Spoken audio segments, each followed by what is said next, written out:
Tara, a stage play in two acts. Page 1. A note on the play.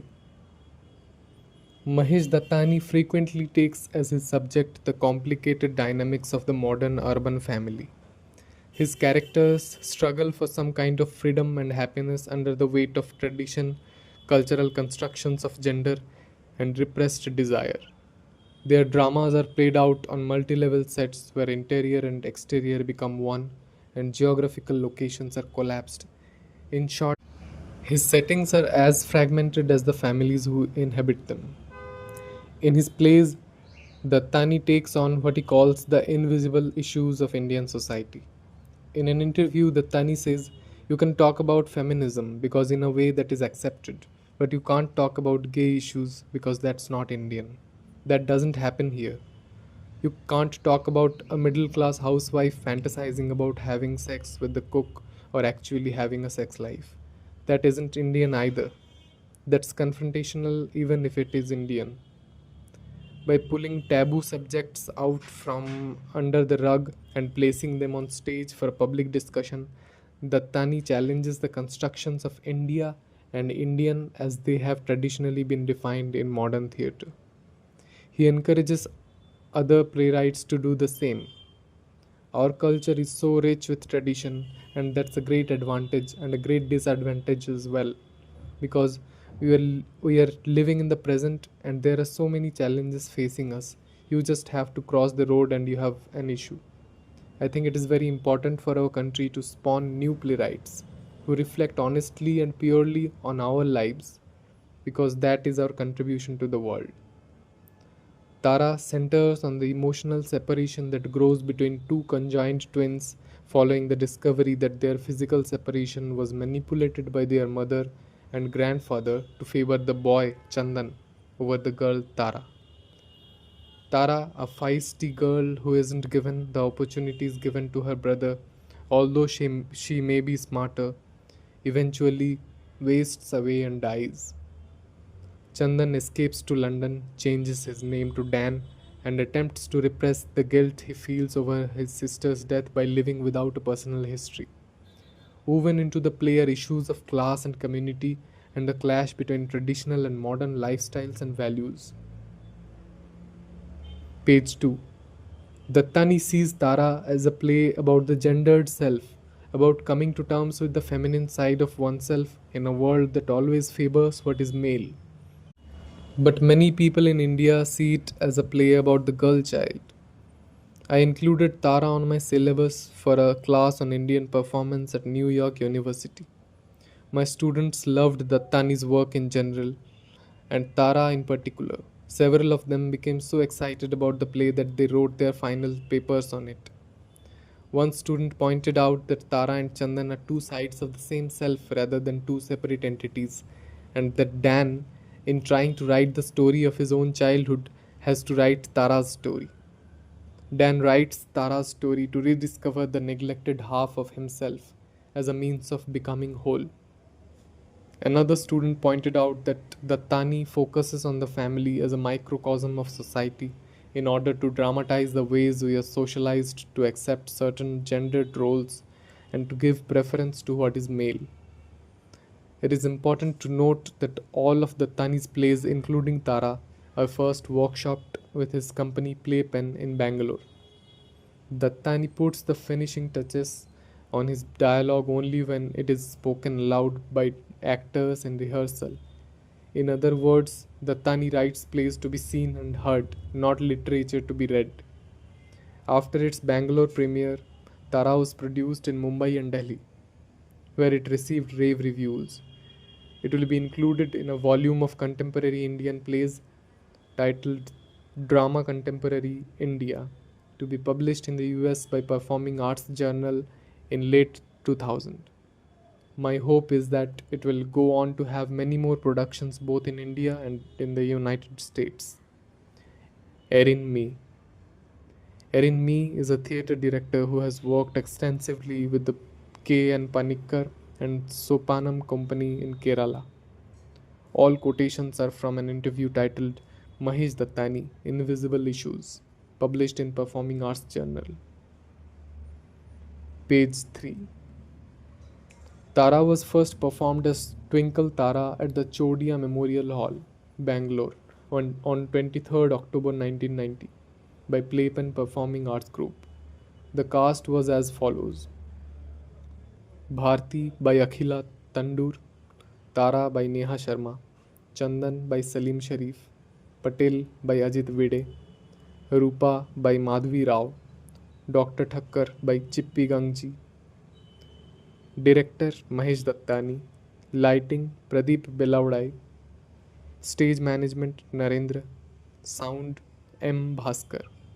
The play was subsequently performed as Tara at Sophia Bhabha Hall by Theatre Group Bombay on 9th November 1991 with Ruki Dada Chanji, Anju Bedi, Tarini Bedi, Asif Ali Beg, Bugs Bhargava Krishna, Adya Bedi, and Pratap Roy. Directed by Alik Padamsi. Page 4. Act 1. A multi level set. The lowest level occupies a major portion of the stage. It represents the house of the Patels. It is seen only in memory and may be kept as dark as possible. The next level represents the bed-sitter of the older Chandan, referred to as Dan for clarity, in a suburb of London. There is a small bed, and in the foreground, a small writing table with a typewriter and a sheaf of papers. A part of a wall covered with faded wallpaper can also be seen. This is the only realistic level. Behind, on a higher level, there is a chair in which Dr. Thakkar remains seated throughout the play. Although he doesn't watch the action of the play, his connection is asserted by his sheer godlike presence. On the stage level, running along with the cyclorama and in an L shape, downstage right is the gully outside the Patel's house, which can be suggested by cross lighting. The play starts without any music. A spot picks up Dan at his writing table. He is typing furiously. He stops and removes the sheet from his typewriter. He looks up and speaks to the audience. Dan. In poetry, even the most turbulent emotions can be recollected when one is half asleep. But in drama, even tranquility has to be recalled with emotion, like touching a bare live wire. Try distancing yourself from that experience and writing about it. A mere description will be hopelessly inadequate, and for me, I have to relieve the charge over and over again. Pauses. Excuse me while I recharge myself. Limps to a cabinet, pulls out a bottle of liquor, pours some into a glass, and drinks. Yes, I have my memories. Locking myself in a bedsitter in a seedy suburb of London, thousands of miles from home, hasn't put enough distance between us. Holds up his glass. My battery charger helps on some occasions, but now I want them to come back, to masticate my memories in my mind and spit out the result to the world in anger. Picks up the sheet he has been typing. My progress so far, I must admit, has been zero. But I persist with the comforting thought that things can't get any worse. I keep staring at my typewriter every day, wondering how best to turn my anguish into drama. All I find every day without fail is one typewritten sheet with the title of the play, my name, and address and the date. Nothing changes except the date. Reads from the paper. Twinkle Tara, a drama in 2 acts by Chandan Patel. Copyright Chandan Patel 93 Fishpond Road, Tooting, London SW 177LJ. Today I made some progress. I even typed my phone number. Page 5. Dan puts down the paper. Not to say that I don't have anything to show to the world yet. I do. For instance, these. Picks up a manuscript. Random Raj, short stories from the British Raj, still hounding publishers. The publishers here ignore them because none of them deal with sati, dowry deaths, or child marriages, all subjects guaranteed to raise the interest of the average Western intellectual. And back home, of course, Indo-Anglian literature isn't worth toilet paper. Throws the manuscript away. But that's all done with. Tonight I drop everything I have desperately wanted to be in my years in England. Mimes removing a mask and throwing it away. The handicapped intellectual's mask removes another mask. The desperate immigrant mimes removing yet another. The mysterious brown with a phony accent, the last being the hardest to drop, having spent 2 whole years in acquiring it.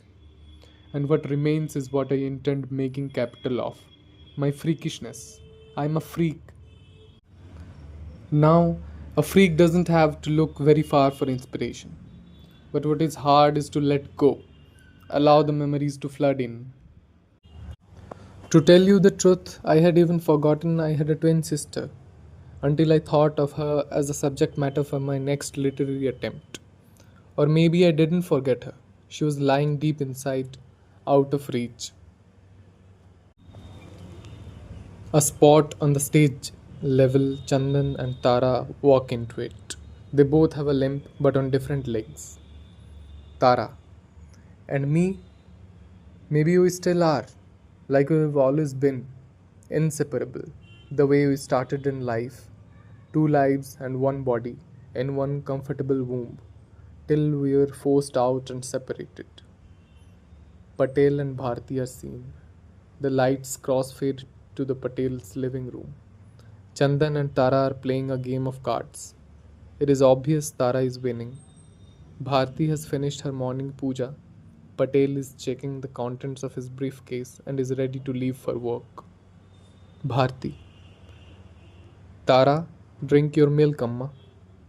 Tara. Sorry, new places slow down my peristalsis. Chandan. New pinch for a word. Page 6. Tara. Where are Tata's brush tumblers? Bharti. They have yet to be unpacked. Patel. It's getting late for me. Bharti. Your father doesn't want us to use them.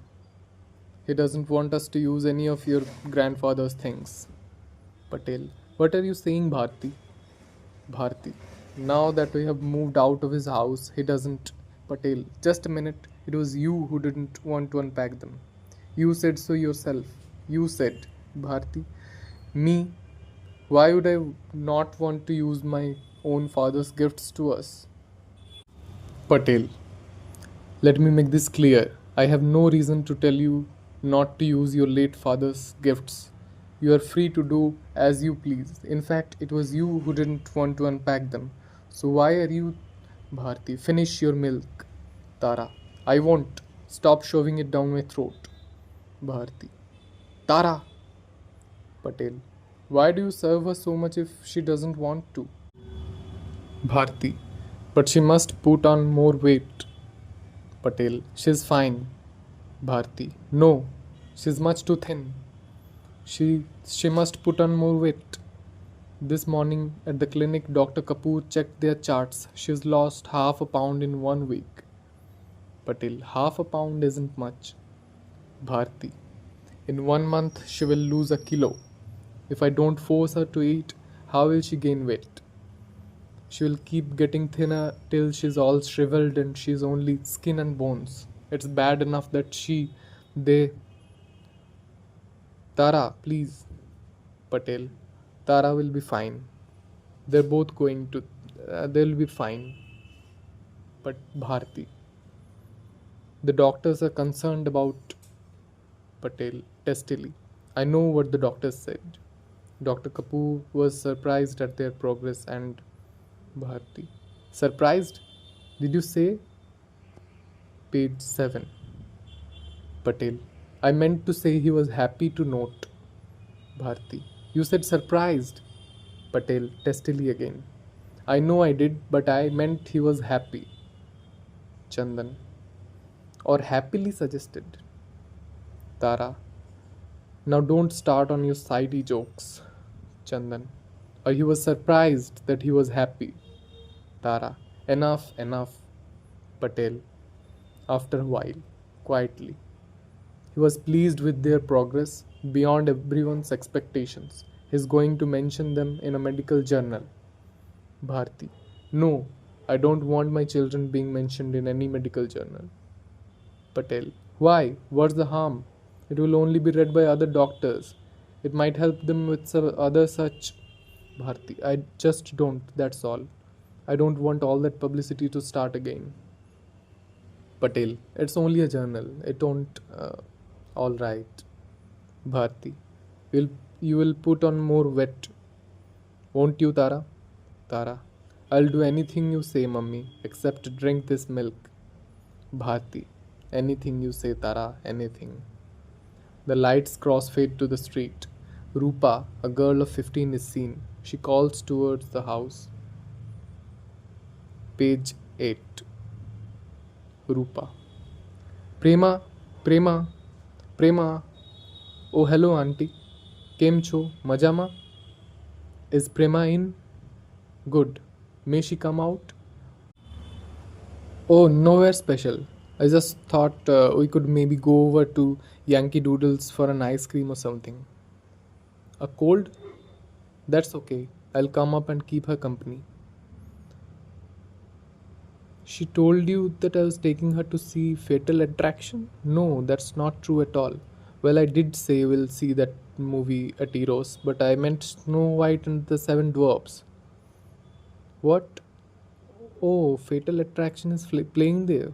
Well, you see, they show Snow White in the mornings. Well, I didn't want to tell you. You see, after all, she is my best friend and all that. But actually, it was her idea to see both. Look, I'm sorry she has a cold. On second thoughts, I had better not see her. I might catch it myself. So, if you don't mind, I won't come up. Tell her not to feel bad. So sorry. Thank you. Avjo. She keeps grinning until the supposed auntie is out of sight. Then she sticks her rear out in auntie's direction and makes a rude sound. She hesitantly walks towards the Patel's house. Calls. Hello. No response. Louder. Hello, Tara. The lights crossfade again into the living room. Bharti has exited to the kitchen. Patel. Chandan? Chandan. Yeah. Patel. I was just thinking it may be a good idea for you to come to the office with me. Glances surreptitiously towards the kitchen. Chandan. What for? Patel. Just to get a feel of it. Chandan. You can take Tara. She'll make a great businesswoman. Tara. How do you know? Chandan. Because you always cheat at cards. Tara. Just because I win doesn't mean I cheat, okay? Patel. Chandan, I think I must insist that you come. Chandan. We'll both come with you. Patel. No. Tara looks at Patel, slightly hurt. Page 9. Patel. Yes, you may both come if you want to. Rupa has been listening at the door. Rupa. Hello. Tara. Oh, hi, Rupa. Come on in. Rupa, falsely. Sorry. Hello, uncle. Sorry. Am I disturbing you? Tara. Not at all. The men in the house were deciding on whether they were going to go hunting while the women looked after the cave. Chandan. I haven't decided yet. I might stay back in the cave and do my jigsaw puzzle. Tara. A curve, another story on the walls. He's a writer, you know. Rupa. Ooh, how nice. What kind of writing? I love stories with ghosts and monsters. Patel. To Bharti. Is there anything you need? Bharti. No, nothing you can get. Patel. To Chandan. Well, take care. If you two need to go out anywhere, just call the office. I'll send the car. Take care. He exits to the street. He's fixed in a spot. He mimes conversing with the neighbor. Rupa. Oh God, at least you two are at home. Let's all sit down. Maybe we can watch a movie. She makes herself comfortable on the sofa. Tara and Chandan stand beside her, spot on them. Patel. Hello Narayan Saab, how is your health today? Dr. Kapoor was inquiring after you. Rupa to Chandan. Or tell us one of your stories, a monster story, like Oglers. Page 10. Tara. Oglers? Rupa. Those monsters with one big eye in the middle of their foreheads.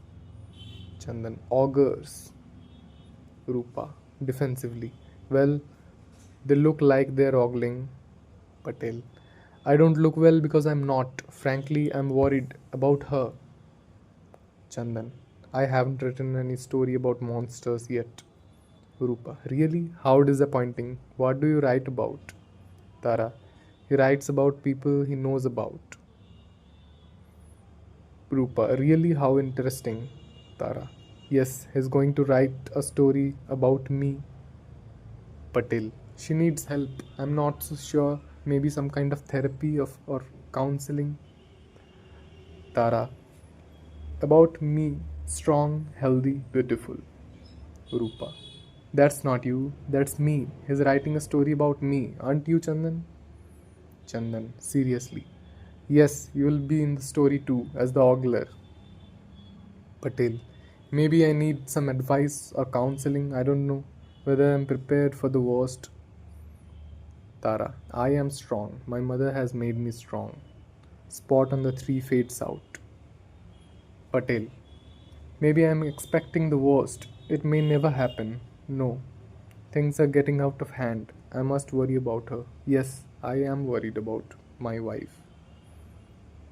Cross cut to Dan, who suddenly jerks as if woken from a nightmare. Dan. No, no, that won't do. I can't have all that just swimming in my mind. The mind wanders too much. Unnecessary details, irrelevant characters which do not figure anywhere. I've got to put it all down. I've got to make a start. Page 11.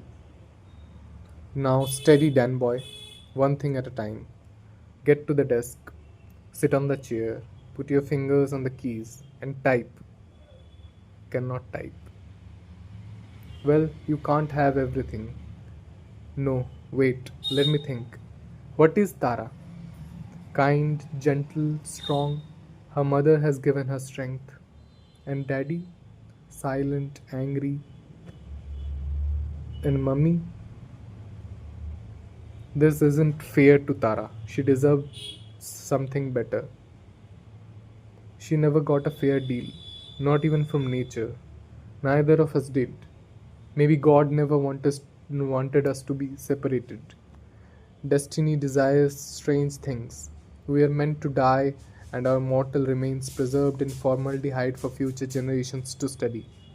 Our purpose in life was maybe that, only that. But even God does not always get what he wants. Conflict is the crux of life, a duel to the death between God and nature on one side, and on the other, the amazing Dr. Thakkar. Yes, you will be pleased to know that I have found my beginning. A television show type signature tune fades in while the spot fades out. Although Dan is interviewing Dr. Thakkar, he remains where he is, in darkness. The tune ends and a spot picks up Dr. Thakkar, seated as if being interviewed in a studio. Dan, mock cheerful. Good evening, viewers, and welcome to another edition of Marvels in the World of Medicine.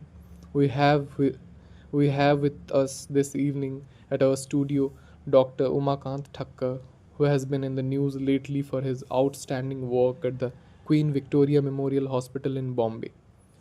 Dr. Thakkar has been associated with many major hospitals in the USA, most notably the Children's Hospital in Philadelphia. During his stay at the Queen Victoria Hospital, he was surgeon in chief to a most unique and complex surgery, the first of its kind in India. Dr. Thakkar, could you tell us what was so special about this surgery? Dr. Thakkar, to start with, the patients were only a few months old, and then how old were they exactly? Dr. Thakkar, oh, 3 months. Dan, mock surprised. 3 months? Was the surgery really necessary? Page 12. Dr. Thakkar. Yes, absolutely. Surgery was their only chance of survival. You see, they were twins, conjoined from the chest down. Dan. Siamese twins? Dr. Thakkar. Yes, that is the common term used for them. Dan. Is it a rare phenomenon? Dr. Thakkar.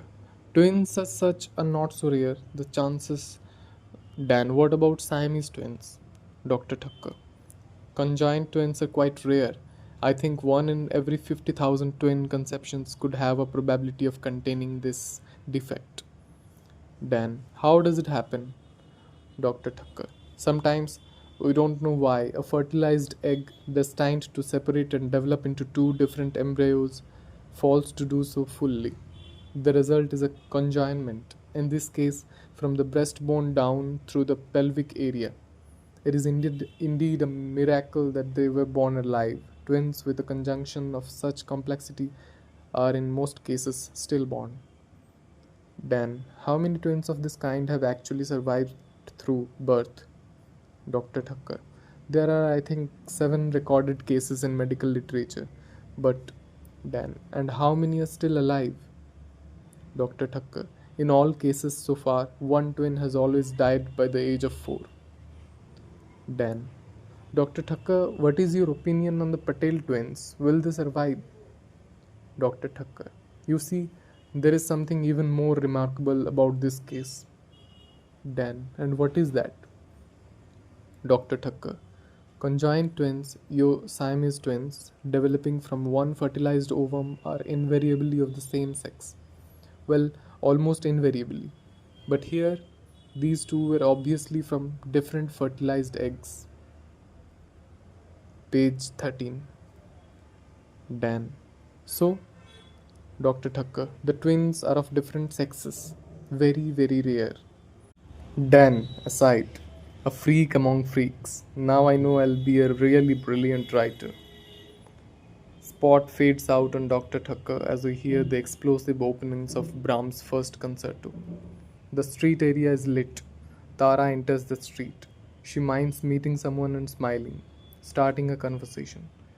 After a while, she slowly lifts the leg of her trousers to reveal her artificial limb. She laughs in an ugly way. Then she says goodbye and enters the living room as the lights crossfade.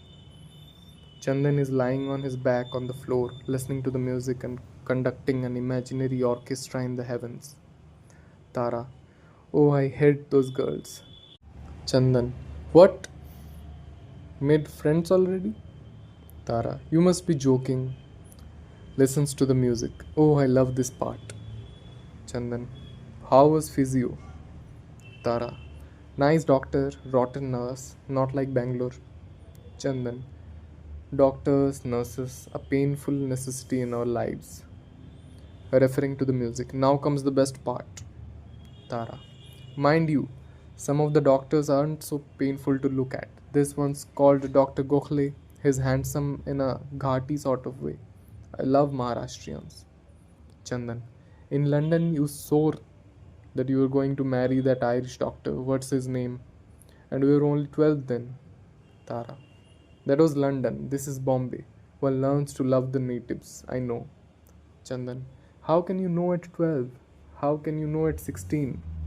Tara. We women mature fast. Speaking of maturity, you better not skip any physiotherapy sessions.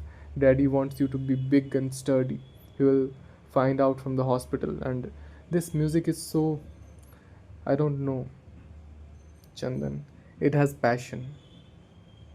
Page 14. Tara. Yes, Beethoven must have been a passionate man. Chandan. Brahms. Tara. Yes, and what? Chandan. Brahms, not Beethoven. Brahms' first concerto. Tara. Are you sure? Chandan. Of course, his very first. Tara. Stop it. Turn it off. I thought that was Beethoven. Chandan. Stops the music. You've heard this so often. Tara. Yes, but I always thought it was Beethoven. Chandan. Well, they do sound similar, but this one is unmistakably Brahms. It has his quality of high tragedy and romance, of youth bursting forth in the world with all its claims, a spring like freshness. Tara, do me a favor. When you become a writer, stay away from poetry. Chandan, it's written on the record cover. Tara, you mean you can feel all that in the music? Chandan, well, his music is so. I don't know. They both laugh. Tara, where is mummy? Chandan, in the kitchen, where else? Showing the new cook how to make your favorite dishes. Tara, I think I'm going to like Bombay. It's so new and different. Chandan, we have been here before. Tara, when? Oh, you mean Chandan? Yes, the surgery was done here. Tara giggles. What's so funny? Tara, you could say that we were separated when we were babies in Bombay. Chandan, separated? Oh, right. And we find each other again in Bombay. Page 15. Tara, Bhaiya, hugs him. Chandan, careful, we are in Bombay. You just called me a doodwala. Tara, oh Chandu, what do I do without you? Chandan, Tara, stop saying such things. Tara slaps his back. I'd probably have a ball, that's what I would do. Having both mummy and daddy dancing around me. Yes, Tara, no, Tara, anything you say, Tara. Chandan, they do that now. Tara, well, mummy, yes, it's alright, I can take it. I'm a big girl now. Chandan, no, it's not alright. You can't take it. You're still a little girl with a wild imagination. Tara, women have an instinct for these things. Chandan, women, not girls. Tara, it's innate. We are born with it. Chandan, okay, okay, I leave you with your instincts. The world of Brahms awaits me. He leans over and plays it softly. They both listen to the music, which has lost its effect since it is played softly this time. Pause. Tara, you know who I met? The ugliest girls in the whole world, Prema and Nalini. They live in the building opposite. They had a friend with them, equally ugly. They were all running across the street, laughing their ugly heads off over something. When they saw me get off the car, they stopped. They stopped running and they stopped laughing. And they waited, watching me get off and walk across the footpath towards them, embarrassing me, making me go slower than I would. When I reached them, they grinned. Nalini whispered something to her ugly friend. I knew what was coming. Might as well play along, I thought. I smiled and introduced myself. We exchanged names, Nalini and Prema. The other one just tittered. I smiled to her as well. Then I showed it to them. The duckling couldn't believe her eyes. She stared at my leg. She felt it and knocked on it. Silly as well as ugly, I thought. The very best from Jaipur, I said. We get them in pairs. My twin brother was the other one. Page 16. Chandan laughs. Tara. Then they ran off, pleased with themselves, laughing even harder. Their day was made. One of these days I'm going to tell them how exactly frightful they look. Chandan. Maybe they already know. Tara. Still, it would be nice to see their reaction. Oh, play the music real loud. Beethoven was never as good as this. Chandan turns up the volume. With the next phrase of music, Rupa is seen at the street as he hesitantly walks towards the Patel's house. She enters and stands near the door, not knowing what to do. Chandan notices her first. He stops the music. Tara, why did you do that? I was just enjoying. Chandan, hello. Tara turns around. Oh, hello. Rupa, hello. Tara, won't you come in? We were just talking about you. Rupa, gushing. Oh, really? We've only just met. Tara, yes. I was just telling Chandu about how you were admiring my leg. Rupa, oh, that. I'm sorry. I hope you didn't mind. Tara, mind? Why should I mind? Rupa, oh, it's just that I thought you might feel, you know. Tara, hurt? Embarrassed? Not at all. You can say it sort of runs in the family, this leg. Chandu, show her yours. Chandu proudly shows his Jaipur leg to her. Rupa. Oh wow, I can't believe it. Both of you. I don't get it. How? When? Page 17. Tara. We don't get it either. And we didn't get your name. Rupa. Oh, didn't I tell you? Nalini and Prema didn't give me half a chance. Those two love to gas about. If I were you, I would stay away from them. They'll talk behind your back and all that. Real bitches. They'll think of all kinds of names to call you. That Bugs Bunny and that drumstick. Some people are like that. Tara. Yes, I know. I still haven't got your name. Rupa. Oh, I'm Rupa. Hi. You're Tara, I know. And Tara. This is Chandan. Chandan. Hi. Rupa. Hi. And you're twins? Funny. You don't resemble each other. Chandan. Not all twins are peas in pods. Rupa. Not understanding. Huh? Chandan. Two peas in a pod. That's something we aren't. Rupa. Ah, yes, yes. Very funny. Chandan. Is it? I didn't think so. Rupa. Two peas in a pot. Isn't that funny? Tara observes she hasn't understood. Oh, yes, of course. Nudges Chandan. Very funny. Two peas in a pot. Chandan. Catching on. Yes, very funny. Rupa and Chandan laugh. Tara laughs as well. Hysterical. Tara and Chandan burst into genuine laughter. Rupa realizes that things aren't quite as lucid as they seem. She stops laughing. Rupa. Well, I didn't think it was that funny. Chandan, controlling his laughter. Excuse me, I think I must write something down. He moves towards his room. He can't control himself any longer and bursts out laughing. Page 18. Rupa, visibly annoyed. Well, Tara. Oh, don't mind. It's just some silly family joke. Rupa. Very silly if you ask me. Tara. Yes, yes. So tell me about yourself. Which standard are you in? Rupa. I've finished my ninth. And you? Tara. We've just completed our 10th. The results aren't out yet. Rupa. Where are you from? Tara. Bangalore. Rupa. Oh, really? We are Kannadigas too. My mom's from Bangalore. Tara. Which part? Rupa. Well, Tumkur actually. But I was Bora here. Tara. My mother is from Bangalore. My dad's Gujarati. Rupa. Oh, an intercaste marriage. Was it a love marriage? Tell. Tara. Yes, my father had to leave his parents because of the marriage, if you really want to know. Rupa. No, I didn't mean to be nosy or anything. But don't stop now. Tara. There is something much to tell. My grandfather, my mother's father, was a very influential person. But my dad didn't take any help from him. Today, my dad is the general manager of Indo-Swede Pharmacia, the biggest pharmaceutical company in the country. Heard of it? Rupa. Yes, I love their cough syrup. Tara. He will soon be one of the directors. Rupa. Oh, that's great. You're going to do your plus two here in Bombay? Tara. Well, I don't know. Rupa. What do you mean? Aren't you going to live here? Tara. Yes, but I'll soon be going in for surgery. Page 19. Rupa. Oh, how sad. On your leg? Tara. No, a kidney transplant. Rupa. Gosh.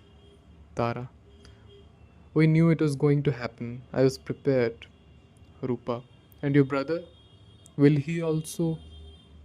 Tara. Oh no, he's fine. Thank God for that. Rupa. Don't you need someone to, you know, give a kidney? Tara. A donor. Yes, I've got one. Rupa. Your brother? Tara. No. Rupa. Your dad? No. Rupa. Then your Bharti enters the room. Tara, I hope you like Chinese for dinner. Ida says chow mein is her specialty. Oh, how I miss Gopi. Maybe I should call Vadibu Akka and ask her to send him after all. Hello, I see you have made friends already. Rupa. Hello, auntie. Hey, Giddira. Bharti. Oh, we have a Kannadiga for a neighbor in Bombay. How refreshing. Especially since we had all those Gujarati neighbors in Bangalore. Rupa. Oh, we have them here too. Bharti. Sit down. Tara. Rupa. Bharti. Rupa. I must not interrupt you too from Tara. What is Chandan up to? Page 20. Tara. I think he's writing. Bharti. That boy. Let me see if he needs anything. Rupa. I think I better get going.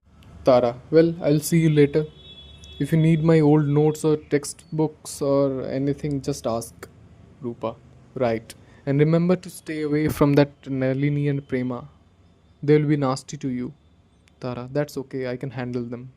Rupa. That's what you think. Besides, they are not really our standard. Their English isn't that good. They won't understand your jokes like peas in pots and all that.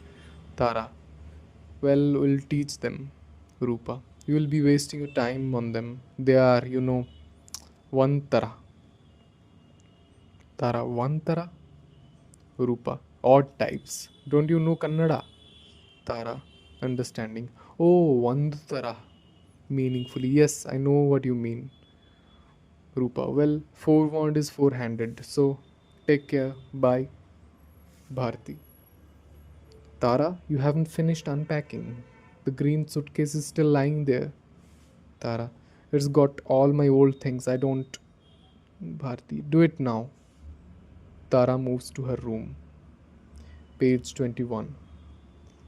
Tara. That'll take the whole day. Okay, bye Rupa. Come anytime. Rupa. Bye. There is an awkward moment of silence between Bharti and Rupa. Rupa. Well, Barthini auntie. Bharti. No, no, stay for a while, please. Rupa. No, you must be having a lot of work to do. Bharti. Sit down. Rupa. Grinning in an embarrassed manner. No, it's okay. Bharti. With an element of sternness. Sit down. Rupa. If you say so. Bharti. Tara is a very nice girl. Rupa. Stunned at first. Yes, an extremely nice girl. Bharti. I'm glad you think so. Rupa. Yes. Bharti. And you will be her friend? Rupa. Yes, yes, certainly. Such a nice girl. Bharti. She must make more friends. Chandan is all right. He has his writing, but he is different. He is sort of self-contained. But Tara, she she can be very good company, and she has her talents. She can be very witty, and of course she is intelligent. I have seen to it that she more than makes up in some ways for what she doesn't have. Rupa. Oh yes, that she does. Bharti. You will be her friend? Rupa. Well, yes, if you say so. Bharti. You will be her best friend? Rupa. Well, I don't know. Nalini and Prema are my best friends. Page 22. Bharti. If you promise to be her best friend, what I mean is, if you would like to be her friend, I'll be most grateful to you, and I will show it in whatever you want me to. Rupa. I don't think I understand. Bharti. Suddenly. Do you have a VCR at home? Rupa. Yes. Bharti. Oh, and you see a lot of films? Rupa. Not a lot. My mother only allows me to watch a movie on Sunday afternoons. Bharti. So there must be a lot of films you are dying to see? Rupa. Yes, plenty. Bharti. You can see them here anytime you want to, no restrictions. Rupa. I don't know what my mother would say. Bharti. How will she know? Rupa. Can I watch Fatal Attraction? Bharti. You can watch whatever you want. Just be my Tara's friend. Rupa. Yes, may I go now? Bharti. Yes. First promise me that you will be her friend. Rupa. I don't know. Can I think about it? Bharti. Promise me now. Rupa. Look, I will come back later, okay? Bharti. Yes, of course. I'm sorry, I didn't mean to force anything on you. Rupa. It's okay, I understand. I'll come again. Bharti. Yes, please do come. Rupa. I will. Bye. Page 23. Rupa. Calling to her friends urgently. Prema, Prema, come quick. Where is Nalini? Never mind, you come here. Oh my god, guess what? I went to her house, yes, right inside. I met everyone there. She's a real freak of nature, alright, but wait till you see her mother. Oh god, I can't tell you. She's really one Tara. Oh god, I'll never go there again. Spot off on the street and Bharti. Crossfade to Dr. Thakkar, who is still in the middle of his interview. Dr. Thakkar. The parents were warned of the odds against survival. They were understandably totally disheartened in the beginning, but soon even the remotest chance for survival was received with hope once they were made aware of the facilities offered by the modern technology. I had a conference with the resident doctors at the Victoria Hospital, a very efficient and competent team of doctors. I was shown the test reports, x rays, scan results from the Bangalore hospital. There were many points to be reconfirmed, and further observations were necessary before any decision on surgery could be taken. The twins were flown in from Bangalore and were moved immediately to the intensive care unit for observation and tests. It was 2 weeks of exhaustive work. The results were encouraging. The twins did not share any vital organ. There were two hearts clearly indicated by two electrocardiograms. There were two livers, although joined. Each twin would have one kidney. All this meant that there was a very strong possibility of both twins surviving. What we needed to know more about was the pelvic region and the extent of conjoinment there. Lights crossfade to Patel on the phone. Bharti is tense and listens to him intently. Patel. Yes, Dr. Kapoor, I am happy to hear that. Indeed, she's very lucky girl.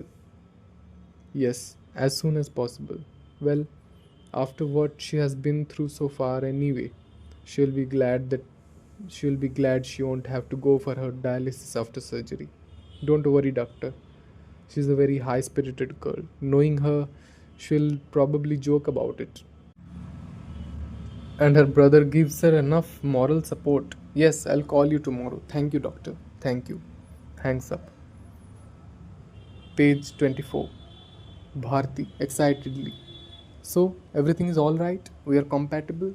I think God wanted it this way. Patel, quietly. Bharti, you cannot give her your kidney. Bharti, but just now on the phone you were making preparations. Patel, Tara is very lucky. She has found another donor. Bharti, a commercial donor? Patel, yes. Bharti, why? What is wrong if. Why can't she have mine? Patel, you can't, that's all. Bharti, you won't let me. I'm going to call Dr. Kapoor right away and tell him to make the. Patel, it's no use, Bharti. Bharti, you can't stop me from doing what I want. 6438. Patel, Bharti, put down that phone. Bharti, how dare you run my life? Patel, oh, for God's sake, you're getting out of hand. Bharti, oh God, what is his number? 643. Patel, Bharti, calm down. Bharti, his number. Give me his phone number. Patel, I will not. Bharti, very well. I'll look it up in the. Patel, you don't even know his full name. Bharti, I can call. Patel, who? Bharti? Stop pretending. You are in no condition to be taking major decisions. Page 25. Bharti quietens down. Give me his number. Patel, I can give you his number, but I will not let you donate your kidney to her. Bharti crying. The tests showed that I could do it. There is nothing wrong in it. Patel, yes, it is wrong. Now that we have a donor, I will not let you do it. Bharti, think of the expenses involved. Patel, when have expenses ever bothered you? Your father's wealth has always been your strength against me. Don't talk about expenses to me. Bharti. Why won't you let me do it? Patel. Because, need I tell you? Because I do not want you to have the satisfaction of doing it. Bharti. I'll do it. Patel. You will have to obey me. It's my turn now. Bharti. I want to give her a part of me. Patel. Now listen, you need help. I'm going to arrange for a doctor to examine you thoroughly. Bharti. I am fine. I don't need a doctor. My blood pressure is under control and Patel. I mean a psychiatrist. Bharti. I don't need one. Patel. It can't do you any harm. Bharti. I tell you that I don't need one. You you are wasting your time. Think about Tara and Chandan. Patel. I'm thinking about them. That's why I need to make you more stable. Bharti calms down. Look, don't worry about me. I'm perfectly alright. Page 26. Patel. I cannot handle your moods any longer. Have you looked at yourself recently? Look at the way you behave, the way you react to. Bharti. I promise to control myself in future. Just Patel. I know you want to, but can you? Bharti. Just let me do what I want to. Patel. Anything but allow you to. Bharti. Who are you to stop me? Just who do you think you are? Patel. Sit down, Bharti. Bharti. This is no way to treat me. Patel pushes her down. Sit down. Now listen. I am going to fix an appointment for you and you are going to see that doctor. Bharti. I don't want to. I don't need to. Patel. You will. I demand it from you. Bharti. Alright. You want me to be alright? Yes, I will do it. Patel. Good. I will call him right now. Bharti. I will tell her. Patel stops. I will tell them everything. Patel goes to her and slaps her. The moment she recovers, Bharti looks at him with some triumph. Patel. You wouldn't dare tell them. Not you. Please don't. Not yet. Bharti. Then let me do what I want to do. Patel, defeated. You cannot tell them. For their sake, don't. Looks at her suddenly with determination. If at all they must know, it will be from me, not from you. Crossfade to Dan, who is busy typing. He stops and reads out his last line. Page 27. Dan. If at all they must know, it will be from me, not from you. Dan continues to type as the lights crossfade to the living room. Rupa, Tara, and Chandan are watching a movie. Bharti is knitting as the movie ends. Rupa. Oh, that was wonderful, wasn't it? I loved surprise endings. Chandan. It was very predictable. Tara. I didn't think so. I feel sorry for that woman. Rupa. What a nice title. The mirror cracked. Very dramatic. Tara. Imagine not being able to have children because somebody gave her German measles when she was pregnant. Rupa. How does the poem go? Chandan. The curse has come upon me, cried the Lady of Shalott. Rupa. I feel sorry for the Lady of Shalott, locked up, not being able to see the world, just sitting and weaving a tapestry or something, and having a cracked mirror. Tara. The mirror cracks later. Rupa. But still, 7 years bad luck and all that. Bharti. More coffee for you, Rupa? Rupa. No, thank you, auntie. Your mother's coffee is really something. Bharti exits to the kitchen. Chandan. Ida makes it. Rupa. Really? But it has that typical Saudi flavor. I think it's the, concoction. Chandan. Concoction? Tara. She means decoction. Rupa. Decoction. Yes, of course. How silly of me. A concoction is something you have when you get hit on the head. Anyway, I'm glad I can have coffee here. My mother only gives me milk. You'd have had plenty of milk being a Patel and all that. Tara. To Chandan. Did you get that? Chandan. No. Did she? Page 28. Rupa. You mean you don't know about Patels? Tara, don't know what? Rupa, oh, so you don't know. Chandan, unless you tell us what it is, how will we know whether we know? Rupa, it's probably not true. It's just an old saying. Prema told me when she came to know that you were Patels. It's about milk. Tara, what is? Rupa, they drown them in milk. Bharti, tense. Are you sure you wouldn't have another cup of coffee? Rupa in Kannada. Beda, auntie, thanks. Tara, they drown what in milk? Bharti, well then, don't you think it's time you went home? Your mother might be worried. Rupa, oh, I don't think she will be. Bharti, she might be concerned about how much video you are watching here. Rupa, understanding. Oh, yes, I didn't think of that. Well, I'd better go home then. Tara, I'll come out with you. They both move out to the door. Rupa, to Bharti. Well, thanks for the coffee, auntie, and the movies. Bharti, don't mention it. Rupa, bye, Chandan. Let me read your story sometime. I hope I am in it. Chandan, don't worry, you are. Tara and Rupa go out to the street. Bharti joins Chandan on the sofa. Page 29. Bharti. Chandan, what is your story about? Chandan. It's called The Ogler Next Door. Bharti. It's not about anything else? Chandan. Like what? Tara. Well, Rupa, what's all this about drowning them in milk? Rupa. Oh, nothing. I don't think I'll tell you. Tara. Well, alright. Rupa. Aren't you dying to know? Bharti. I wish your father would pay more attention to Tara. Chandan. He does. He doesn't like to show his affection. Bharti. Don't tell me about your father. He's more worried about your career than hers. Chandan. That's because I am more sure of what I want. She is just playing it cool. Tara. Yes, I am. But you don't have to tell me if you don't want to.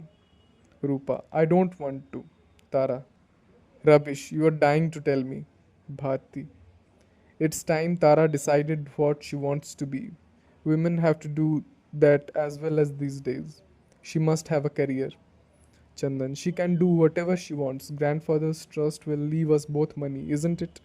Bharti, yes, but she must have something to do. She can't be aimless all her life. Chandan, there is nothing aimless about Tara's life. Page 30. Tara, go home. It's probably something you haven't fully understood yourself. Rupa, I beg your pardon? Don't think you are very smart. Tara, only in comparison. It's alright while she is young. She is all very cute and comfortable when she makes witty remarks, but let her grow up. Yes, Chandan, the world will tolerate you, the world will accept you, but not her. Oh, the pain she is going to feel when she sees herself at 18 or 20. 30 is unthinkable. And what about 40 and 50? Oh God, Chandan. Mummy, Tara is my sister. Everything will be fine. Rupa, since you insist, I will tell you. It may not be true, but this is what I have heard. The Patels in the old days were unhappy with getting girl babies. You know, dowry and things like that. So they used to drown them in milk. Tara, in milk? Rupa. So when people asked about how the baby died, they could say that she choked while drinking her milk. Tara laughs suddenly. How absurd. Rupa laughs. Silly, isn't it? Tara. Absolutely hilarious. Rupa. What waste of milk. Tara. Is that what mummy was trying to stop you from telling me? Bharti. Your father has a lot of plans for you. Chandan. I have a lot of plans for me. Bharti. And Tara? Chandan. I will always be there if she needs my help, but I don't think she will. Page 31. Bharti. She will. She doesn't know it, but she will. Chandan. Do you have plans for her? Bharti. Yes, I plan for her happiness. I mean to give her all the love and affection which I can give. It's what she deserves. Love can make up for a lot. Tara. Mummy is so cute sometimes. Rupa. Disagreeing. Yes, Tara. When we were young, I used to be quite a sick child. Rupa. What with all your problems? Tara. And it was always I who got her attention and care. Rupa. That must have made Chandan quite jealous. Tara. A little bit, I suppose, but he has always been so. He has never really asked for much. He is a happy child, happy with so little. I have always demanded more and more. Rupa. It pays sometimes to be the sickly one. Tara. I really used to play hard to get, sulking all the time, and when I smiled, it made everyone quiet, relieved, as if I didn't smile, I would just curl up and die. Mummy said my eyes really twinkled when I smiled. Rupa, not happy at hearing such cheerful story. Twinkle Tara, that's really cute. And what about your father? Did he spoil you just as much? Tara, after a while. I don't remember. Spot fades out on Tara and Rupa. Chandan, is that a sweater you are knitting for Tara? Bharti, yes. Chandan, you've dropped a stitch. Lights crossfade to street. Rupa has gone. Tara talks to Patel as they come home. Page 32. Tara, oh, nothing much. We've been watching movies the whole day. Patel, the whole day? And Chandan, Tara, him too. Patel, and your mother? Tara, well, you know how she is. You can't tell exactly what she is doing. They enter. Both Bharti and Chandan are busy unraveling the knitting. Chandan is trying to keep the wool in order. Bharti is a bit more frantic. Patel, hello. Chandan, hi daddy. Patel, what are you two doing? Chandan, mummy is knitting and I am helping her sort her mistake. Patel, let Tara do it. Chandan, it's okay. Patel, give it to her. Chandan, why? Bharti, it's alright, I'll manage, leave it. Chandan, I'll just roll all this and Patel, Chandan, leave that damn thing alone. Bharti, go Chandan, just go. Patel, how dare you do this to him? Chandan, wait a minute, daddy, she never asked me to do any. Patel, can't you even look after the children? Chandan, look, daddy, it's. Patel, what did you do the whole day, huh? Watch video. Bharti, I can't think of things for them to do all the time. Patel, but you can think of turning him into a sissy, teaching him to knit. Chandan, daddy, that's unfair. Page 33. Bharti, Chandan, please go to your room. Chandan, all I'm doing is helping mummy too. Patel, I am disappointed in you. From now on, you're coming to the office with me. I can't see you rotting at home. Chandan, I don't want to go to the office. Patel, you'll come with me to the office until your college starts. Chandan, I don't want to go to college. Fighting in his tears. Not without Tara. If she is going in for surgery, I'll miss a year too. Patel, you will not. I won't allow it. Chandan, I will not go to college without Tara. Patel, that would make me very unhappy. Chandan, well, that's too bad. That's just too bad. Bharti, say it. Go on, say it. That it's all my fault. That I'm turning the children against you. Tara stands back, frightened. Patel, you are turning them against the whole world. Bharti, I'm doing what? Patel, yes, look at the way you treat Tara, as if she's made of glass. You coddle her, you pet her, you spoil her. She's grown up feeling she doesn't need anyone but you. Bharti, what do you want me to do? Just tell me in plain, simple words what you want me to do and I'll do it. Patel, let go, just let go and let me handle them. Bharti, alright, you stay at home then. You stay at home and watch what they can do and what they can't. You remind them of what they can't be. It's easy for you to talk about their future and your plans, but tell them what they should know. Tell them what they should do now. This day, this hour, this minute. Tell them, I want to hear. Page 34. Patel. Chandan is going to study further and he will go abroad for his higher studies. Bharti. And Tara? When have you ever allowed me to make any plans for her? Bharti. I'm stopping you from making plans for my daughter? Patel. Don't lie, Bharti. You don't want me to, and you know it. You have told me so a dozen times. Bharti. That's not true. Patel. You have to face it. You want her to believe you are the only one who loves her. Bharti. Why? Why would I want that? Patel. You don't want me to say it, do you? And you threaten me that you will tell them, but you won't. You can't. You don't know what you want. Bharti. Just leave me alone with my daughter. Patel. Is that what you want? To love her? You said your love will make up for a lot, didn't you? Bharti. Ask her. Ask her what she wants and give it to her.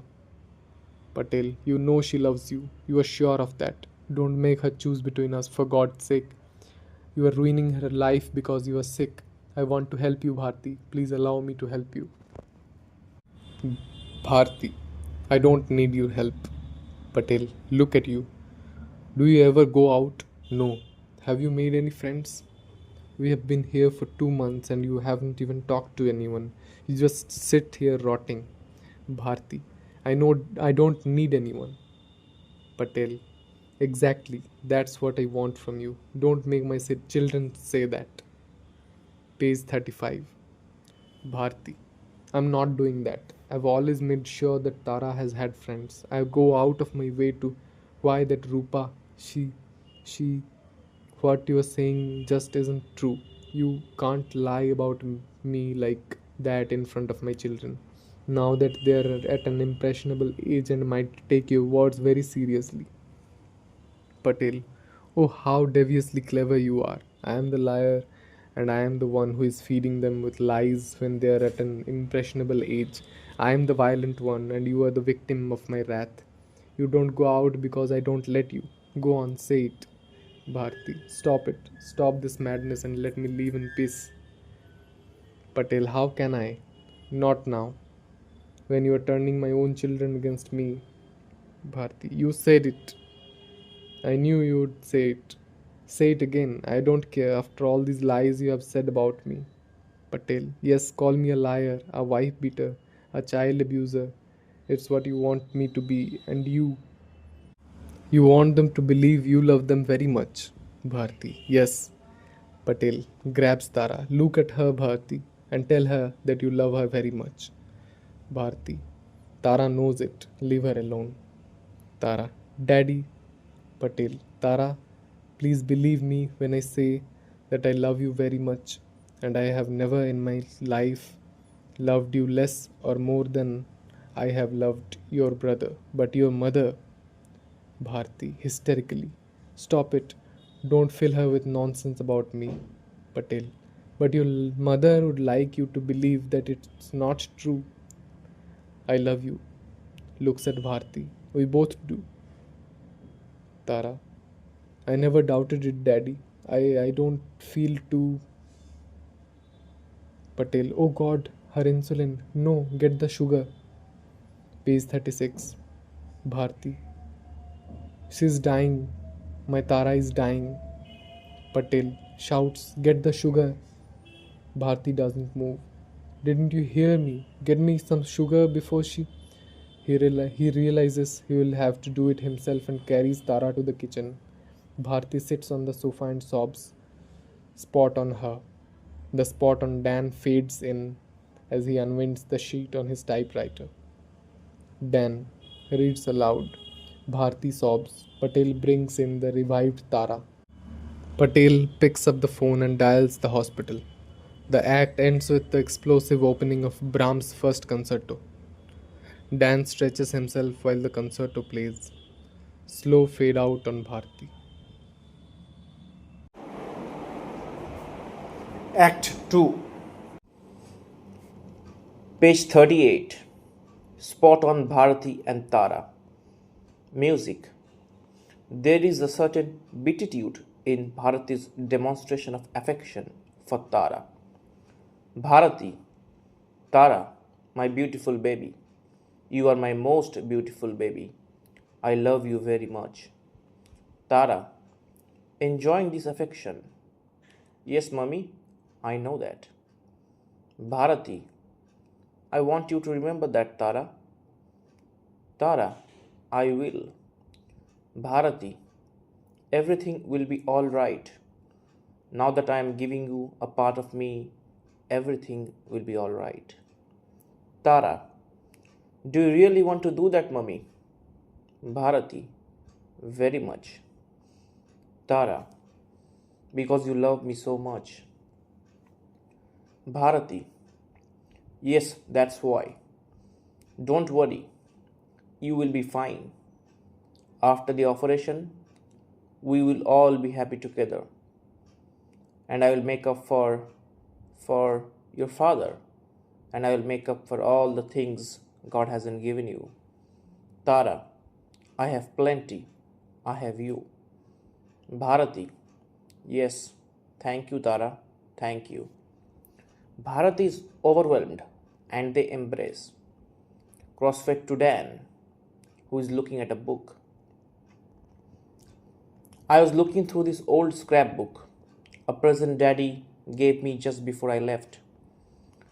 It's got all our news cuttings. Dr. Thakur is in the headlines.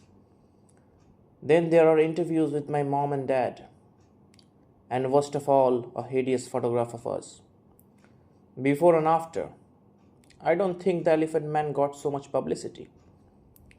Two tiny, smaller than life babies hugging each other. Only a closer look. Here's the one I'm looking for. Tuttle twins still twinking. The Patel twins made medical history today by being the longest surviving pair of Siamese twins. Tara Patel, who underwent her 7th prosthesis and a kidney transplant in the same month, was smiling and jovial within hours of a complex surgery. Surgery for us is like brushing our teeth, joked the twins. Page 39. Tara Patel, whose recovery was nothing less than a miracle, states that her source of strength was her mother, and of course her brother and father. Mrs. Bharati Patel, however, was too indisposed to give an interview. A distraught Mr. Patel explained that this has been a trying time for her. For, in spite of the brave facade put up by her, Tara has been too faced up with complications to be completely out of danger. However, the will to survive has proved to work more miracles than the greatest of science, etc., etc. Thinks about it. Poor Tara. Even nature gave her a raw deal. Crossfade to Dr. Thakur. Dr. Thakur. Complications were expected. Our team of doctors were aware of that. The pelvic region, as I had mentioned before, was a problem. There was only one bladder and it belonged to the boy. So did the rectum. We would have to have an artificial one made for the girl. Later on, when she grows up, we can fashion one from her intestinal tissues. And the boy's lungs aren't fully developed. However, considering the magnitude of the work involved, this was a minor detail. The prognosis, on the whole, was favorable to both. Nature had done a complete job. Medical science could finish it for her. Theoretically, the separation was possible. The second movement of Brahms' first concerto starts. The lights come up on the street as Patel slowly walks in with Tara. The beauty of a special bond between parent and child is created by their movements, the lighting, and the music. As they enter, their living room is flooded with light and Chandan and Rupa spring from behind the sofa. They have modest bouquet with them. The music stops. Chandan. Welcome back. Rupa. Welcome back, Tara. They give her the flowers. She accepts grandly. Tara. Thank you, good people. Imitates an Oscar winner. First of all, I would like to thank my agent and those wonderful people, my mom and my dad, and my wonderful brother, without whose glorious presence this operation would have never been made. Rupa, gleefully, how true, how true. Tara turns to Rupa, and to my friend out there, Rupa, where's the bouquet? I'm winning this Oscar for you. Page number 40. Patel. Careful, I have an allergy to your Oscar. Rupa. As a special treat for you, I got Children of a Lesser God. I'll go get it. Patel. No, thanks. Video services has been terminated. Rupa and Chandan. Disappointed. Oh. Patel. For the day. Chandan. Oh great. We'll watch something better tomorrow. Like twins. Tara. Where's mommy? Still after Ida. I suppose making something special for us. Patel gives Tara her bag. Now take this to your room and wash up. You can chat with your friend later. Tara. My oh my, you sound just like mummy. Goes towards her room. You men can imitate us so well if you want to. Pity we can't return the compliment. Exits. We'll tell her after she settles down. Rupa. Oh, you mean she doesn't know? Chandan. We haven't told her yet. Rupa. Surely she must have asked for her. Chandan. It happened while she was undergoing surgery. Patel. Rupa, I think it will be better if you left. Just for now. You are most welcome to come back later. Rupa. Oh sure, if she needs my company, just give me a shout. Or send her over, I'll comfort her. Chandan, thanks. Rupa. Bye. Bye uncle. Patel. Bye. Rupa exits.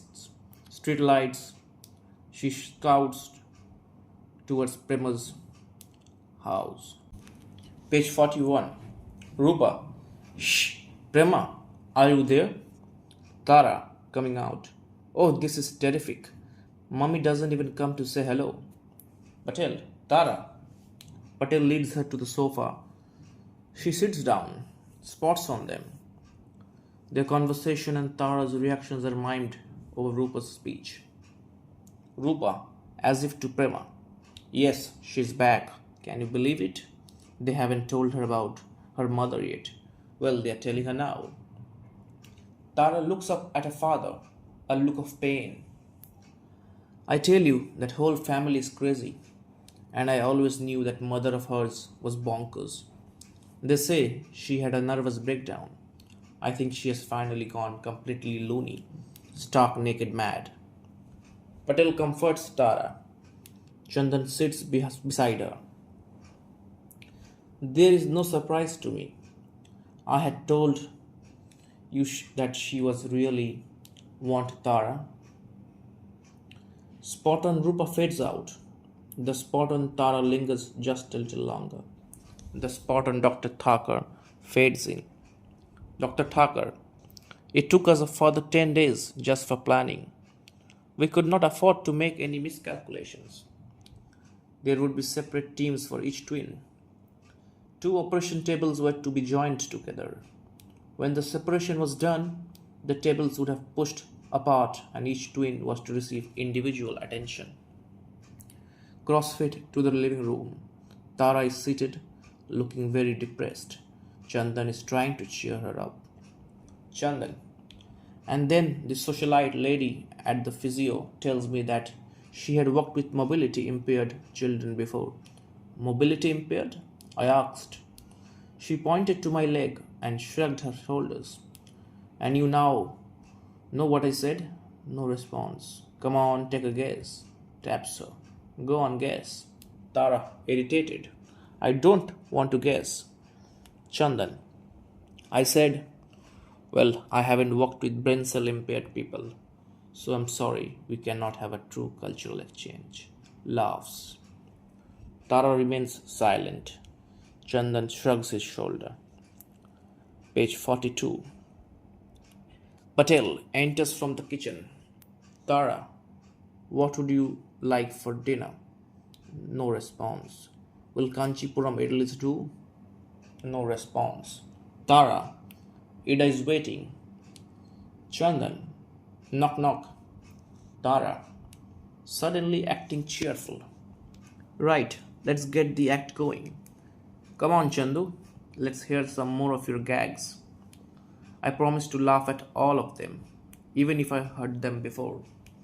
I promise to be cheerful all the time. I promise I will eat whatever Ida cooks for us.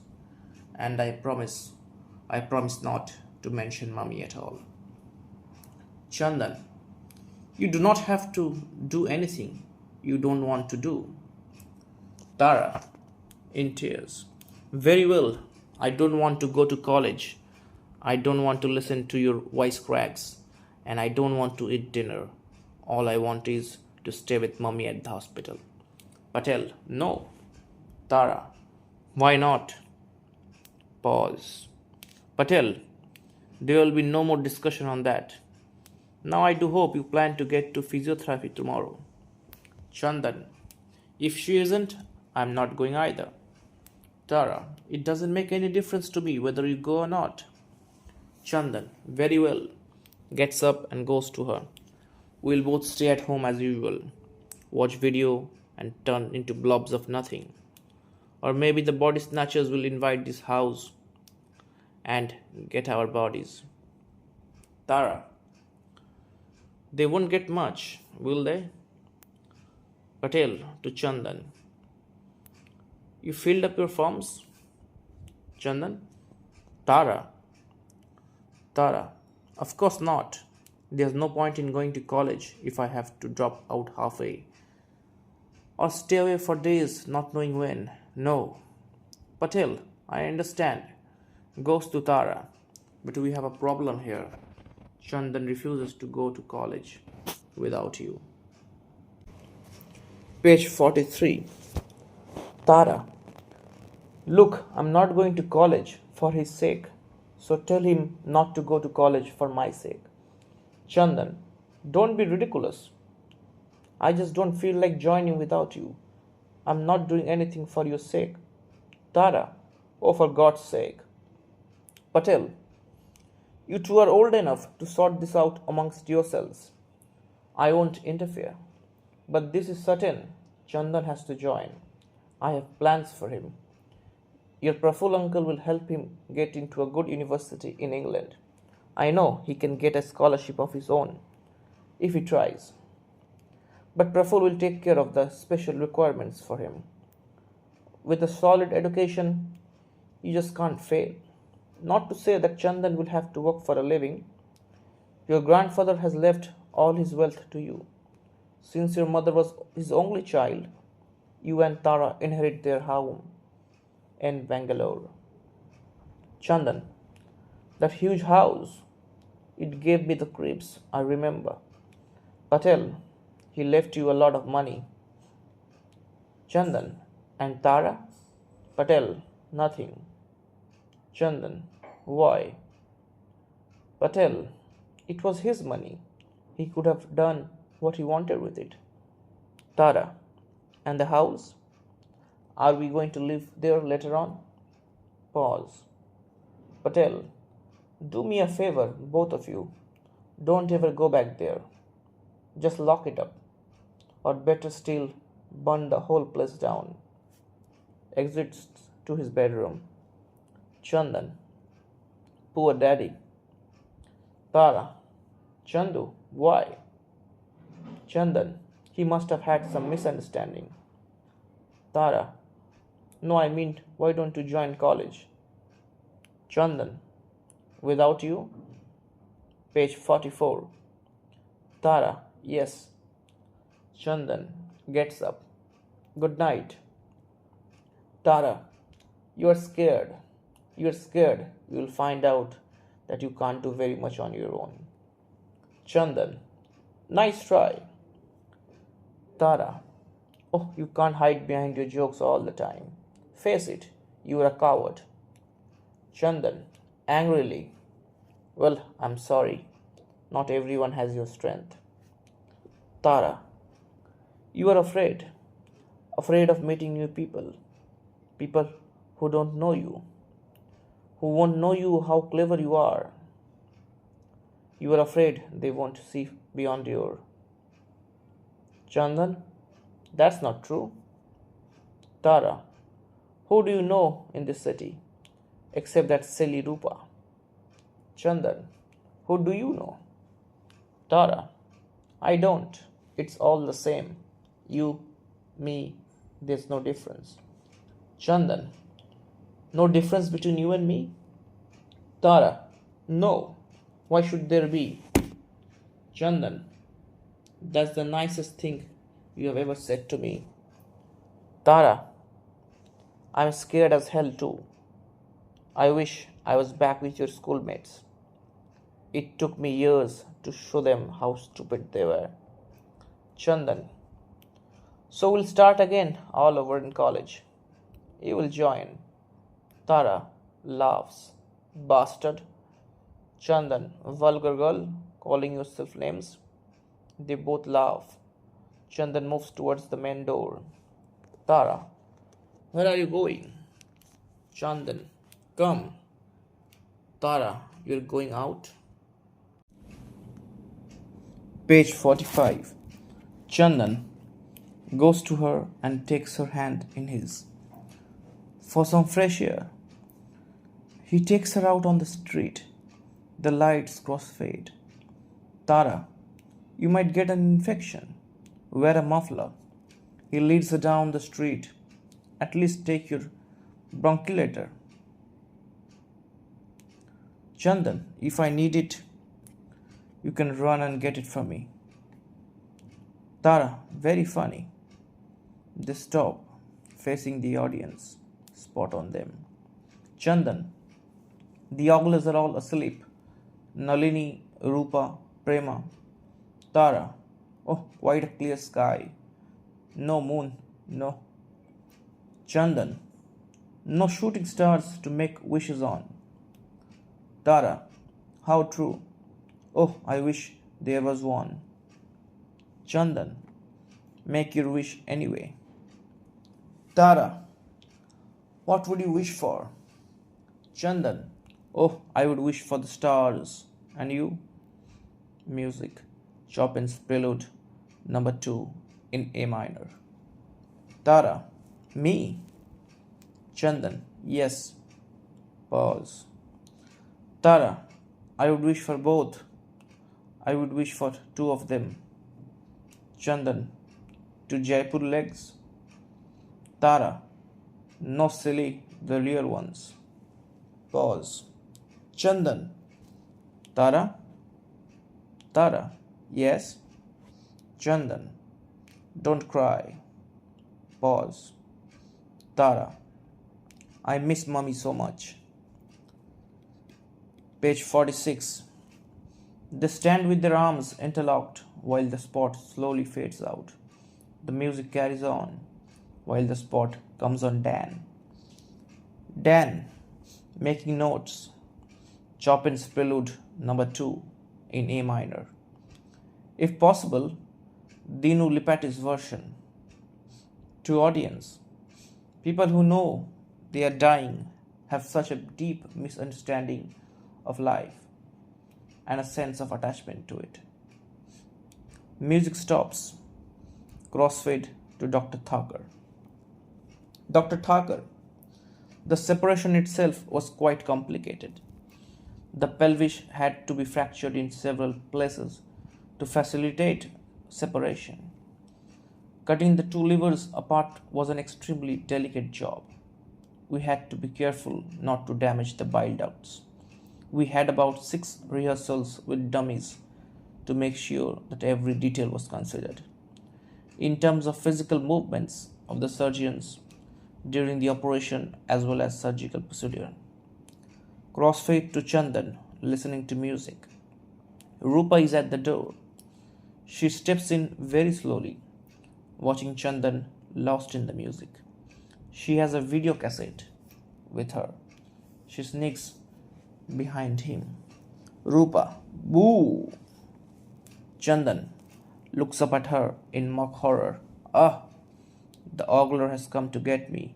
Help! Rupa, annoyed. Very funny. Chandan turns down the music. It's okay. Listen to your music. I will go if you don't want me around. Pause.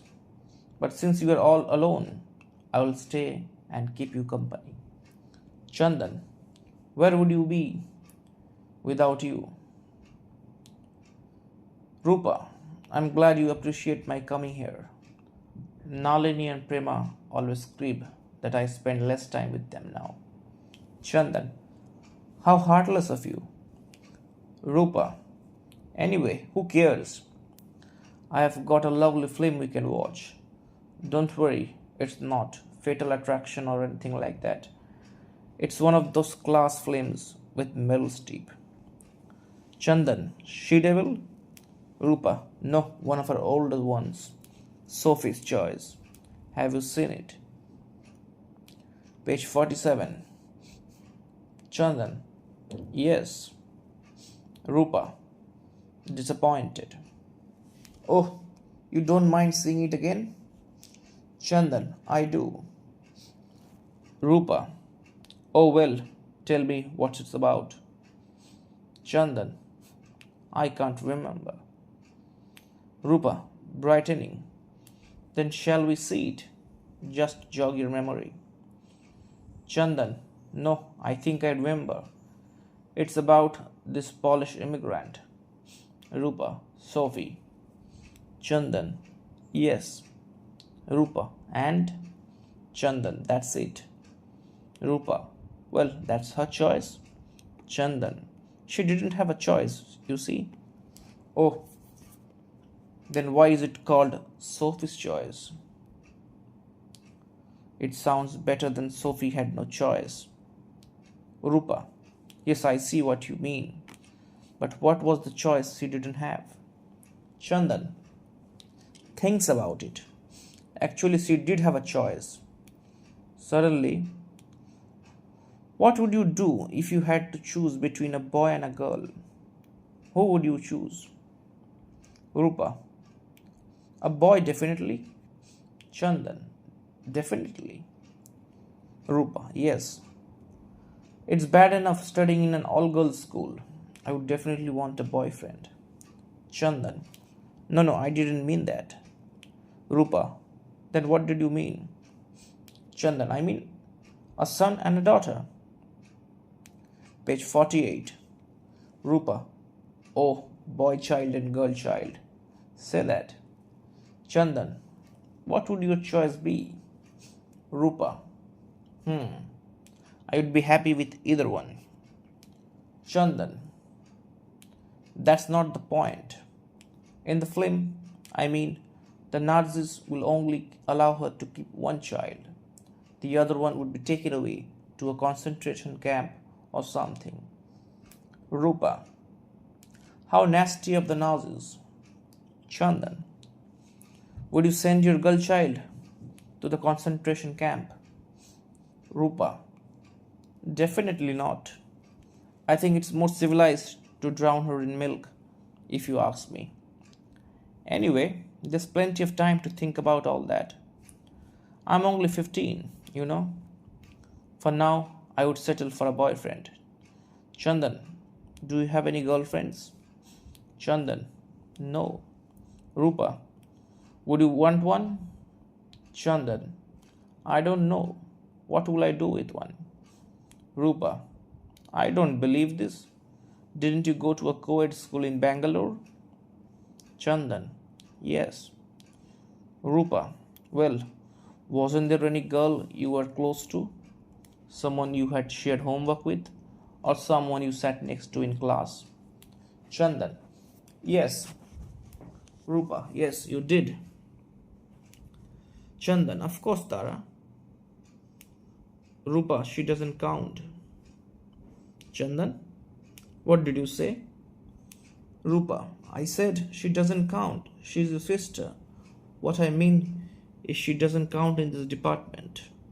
Chandan, I understand. Page 49.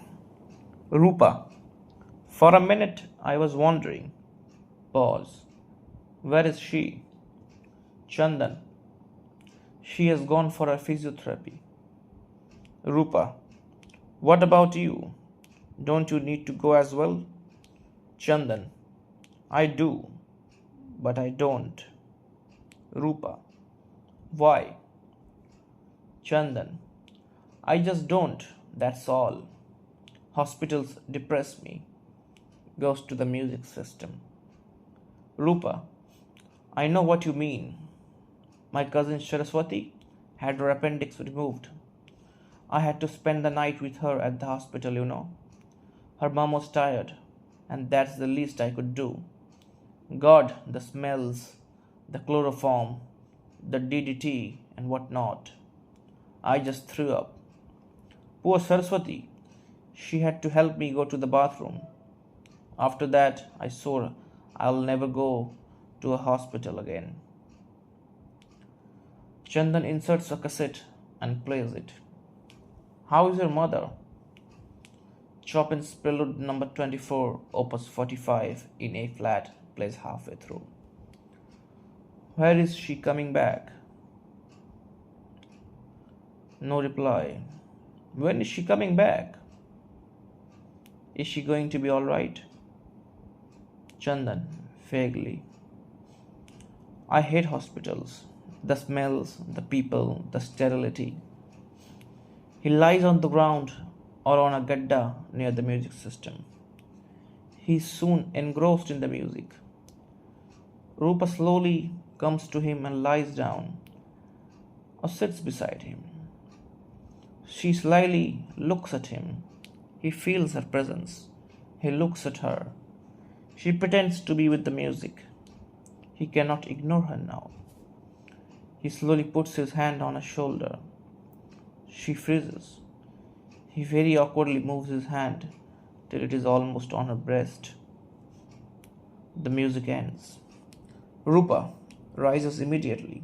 Ah, stay away from me. Stay away from me, you horrible thing. Chandan, you led me on. Rupa, how dare you say that? Tara enters in the street. Chandan, fighting tears, you were leading me all the time. Page number 50. Rupa, you actually believe that I would want you to. You have some hopes.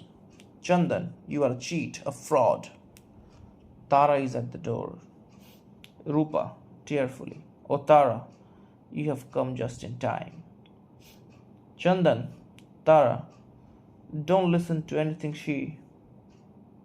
Rupa, oh my god, how can I even begin to? Chandan, shut up. Rupa, your brother is a real monster.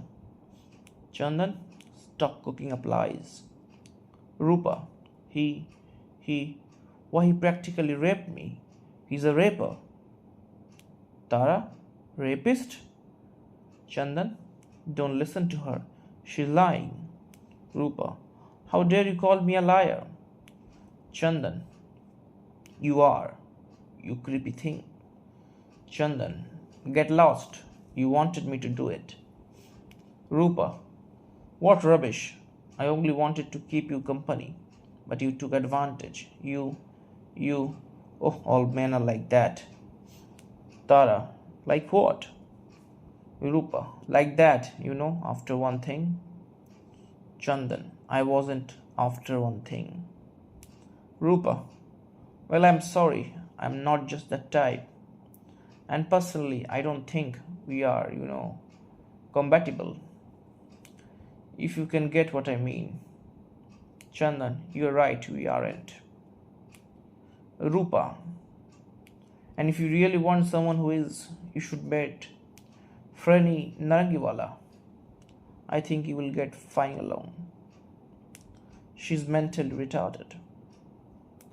Page number 51. Pause. Tara, you are right. They would be quite compatible. Chandan, who has been suppressing his laughter, giggles a little. Rupa looks at him, then at Tara. Tara giggles. Chandan bursts out laughing. Tara laughs too. Rupa thinks it is another joke she has missed. She shifts uncomfortably. Rupa, well, I better get going. Tara, no, stay. Keep us company. Chandan, yes, please stay. Rupa, well, if you need me, how can I say no? Tara, sit down. Rupa, what shall we do? See a movie? To Tara, I've got this great cassette. Tara, no, let me tell you a story about my friend Deepa. Rupa, Deepa? Tara, my classmate in school.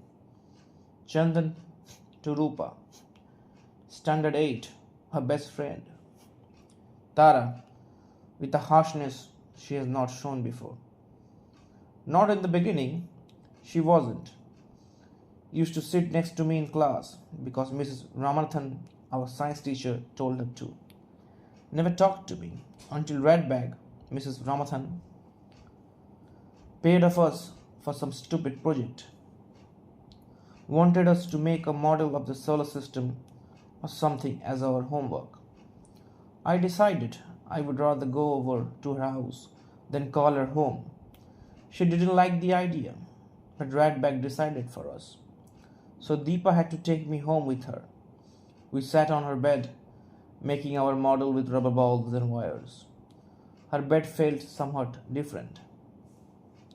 I put my hand under her cover, and guess what? Rupa, what? There was a rubber sheet underneath. Imagine. 13 years old, and she was wetting her bed. I laughed out loud. She went red. Rupa, and then she became your best friend. Page 52. Tara. I never told anyone at school, but she knew I could easily have done so at the slightest provocation. I soon had her doing all my homework. Rupa, uneasily. I don't think that's why are you telling me this? Tara looks at her. It's good to know what hurts other people. Rupa laughs nervously. I suppose so. Tara comes in handy. Rupa, well, yes. Tara, knowing the secrets is useful. Rupa, I suppose so. Pause. Tara, so how does it feel having one tit smaller than the other? Rupa is stunned. She rises, her mouth open. Don't worry, it's not very noticeable. Except from a certain angle. Then it's noticeable. Rupa, how dare you, you one-legged thing? Tara, I would sooner be one-eyed, one-armed, and one-legged than be an imbecile like you, an imbecile with uneven tits. Rupa, and to think I pitied you. Oh, I think you are disgusting. I only come here because your mother asked me to. No, she didn't ask me. She bribed me to be your best friend. Yes, your loony mother used to give me things. Charlie bottles, lipsticks, magazines. Now that she's finally gone crazy, I guess she won't be giving me much. So goodbye. Exits. Tara shouts after her, get lost! And please ask Nalini and Prema to come here. I have something to say to them about you. Oh, wait till they hear this. They will love it. They're going to look at your tits the same way they looked at my leg. Let me see how you can face them, ogling at you. You won't be able to come out of your house, you horrible creature. You're ugly, and I don't want ugly people in my house. So get lost. Moves to the sofa, gasping. Pause. Page number 53. Chandan, they are not the ugly ones. We are. Horrible, one-legged creatures. Tara, angrily. Yes, but you don't have to say it. Chandan moves to her. I'm sorry. You must not mind very much. Tara. What? Chandan. Being one-legged. Tara. What makes you think I mind? Chandan. Softly. I feel your pain. Tara.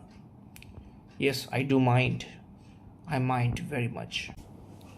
Dr. Thakur. That's a very interesting question. You see, due to the complex conjoinment at the pelvis, it is very difficult to say how their reproductive organs will develop. A lot depends on the hormone levels their bodies will be able to produce. Imbalances are highly probable, but enough research has been made on the subject. With the necessary supplements, it isn't unreasonable to expect them to have a fairly normal growth otherwise. Of course, it would be impossible for either of them to be able to reproduce. They are completely sterile. Crossfade to Tara and Chandan. Oh, what a waste of money. Why spend all the money to keep me alive? It cannot matter whether I live or die. There are thousands of poor, sick people on the roads who could be given care and attention. And I think I know what I will make of myself.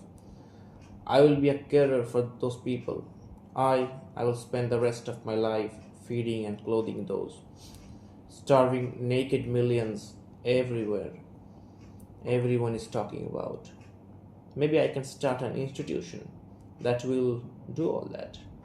Or I could join Mother Teresa and sacrifice myself to a great cause that may give me purpose to my existence. I can do that. I can do that. I can do it. Can't I? I will be very happy if I could, because that is really what I want. That is really. Oh, bullshit, I don't care. I don't care for anyone except mommy. Pause. Page number 54. Chandan. It's somehow wrong.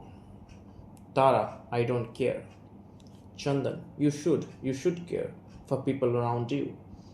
Tara, how do you expect me to feel anything for anyone if they don't give me anything and any feeling to begin with? Why is it wrong for me to be without feeling? Why are you asking me to do something that nobody has done for me? Chandan, I don't know. Somehow it is wrong to be so selfish. Tara, selfish? Yes, I am.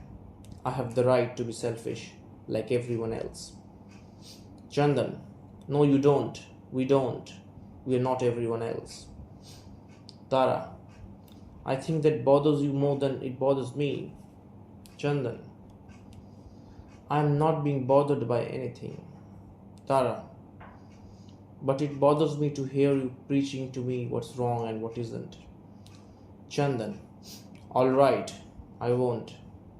You can do whatever you want, and just maybe I will help you do whatever you want, okay? Tara, oh, don't bother. You're not my big brother, okay? I can teach you a trick or two if I want to. Chandan, annoyed. Oh, sure. Woman mature faster. Tara, yes, we do. And we are more sensitive, more intelligent, more compassionate human beings than creeps like you and Chandan and Tara, Daddy. Crossfade to Dan, who is on the telephone. Dan, hello? Hello, Dad? Can you hear me, Dad? Dials again. Hello? Operator. I'm having trouble getting to Bombay. Could you give me hello? India 022654423, please. I will hold. Thank you. Pause. Hello, Dad? This is Chandan. Praful uncle called me. I believe you called him. Yes, I received your letter. Mummy was admitted again. I know. If you have anything to say to me, you should call me and not uncle. Well, sometimes I take it off the hook when I'm writing. What is it, Dad? How is Mummy now? Pause. How? When was this? Oh, was it sudden? I'm sorry, Dad, but I can't help but feel relief that it's all over. Page 55. No, I don't think I can come. I'm sorry. Look, I can understand how you feel, and I know I should be with you now. But please, Dad, don't ask me to come back. Well, I'm in the middle of writing something. But that's not it. It's just that I don't think I can face life here anymore. Why don't you come here? I just thought that now since you are all alone, you've got your brothers over there. And me? Not that I would be able to give you much. I was never a giver. You misunderstood, Dad. I never held you responsible for what happened. How can you feel that it was your fault? No, don't talk about her. It's not fair to me. Tara has been dead for 6 years, and now that Mummy has gone as well, there's nothing left for me to come back to. Yes, maybe I'm hurting you deliberately. I don't know why, but I can't help the way I feel. Either you come here or you live in Bombay all by yourself. Well, that's too bad. That's just too bad. Hangs up. Crossfade to Tara and Chandan.